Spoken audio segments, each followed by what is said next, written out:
اعوذ باللہ من الشیطان الرجیم بسم اللہ الرحمن الرحیم السلام علیکم ورحمۃ اللہ وبرکاتہ۔ آج ایک نہایت ہی اہم سوال آیا ہے کہ روزہ رکھنے کے لیے مانع حیض ادویات کا استعمال شرعاً کیا حکم رکھتا ہے؟ کتاب و سنت کی روشنی میں جواب دے، یعنی حیض کو روکنے والی ادویات استعمال کر کے کیا روزہ رکھ سکتے ہیں؟ خون حیض ایک فاسد مادہ ہے جسے روکنا اچھا نہیں۔ اگر کسی عورت کا صرف ارادہ ہو کہ میں رمضان میں ہی اپنے روزے مکمل کر لوں تاکہ میرے ذمے ان کا قرض باقی نہ رہے، تو یہ کوئی مستحسن اقدام نہیں ہے۔ اس کے علاوہ اتباع کی رپورٹ ہے کہ مانع حیض ادویات کا استعمال عورت کے رحم، اعصاب اور نظام خون کے لیے انتہائی نقصان دہ ہے۔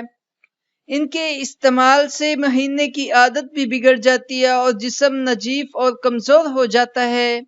لہٰذا ہمارا مشورہ ہے کہ عورتوں کو ان کے استعمال سے اجتناب کرنا چاہیے۔ اگرچہ ان کے استعمال کے بعد جو روزے رکھے جائیں گے ان کا فرض تو بہرحال ادا ہو جائے گا، البتہ علماء نے ایسی ادویات کے استعمال کو چند شرائط کے ساتھ مشروط کیا ہے۔ ان کے استعمال سے نقصان کا اندیشہ نہ ہو، اگر نقصان کا خطرہ ہے تو پرہیز کیا جائے۔ ارشاد باری تعالیٰ ہے سورۃ البقرہ میں کہ اپنے آپ کو ہلاکت میں مت ڈالو۔ سورۃ النساء میں بھی ارشاد باری تعالیٰ ہے، نیز فرمایا کہ اپنے آپ کو ہلاک نہ کرو، یقیناً اللہ تعالیٰ تم پر بہت مہربان ہے۔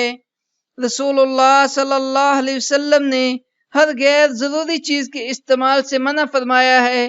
مثلاً امام احمد کی حدیث میں ہے کہ نقصان اٹھانا اور نقصان پہنچانا دونوں کسی صورت میں جائز نہیں ہیں۔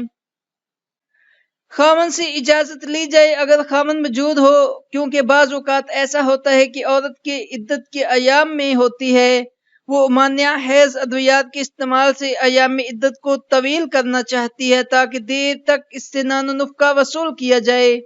ایسے حالات میں اس سے اجازت لینا ضروری ہے۔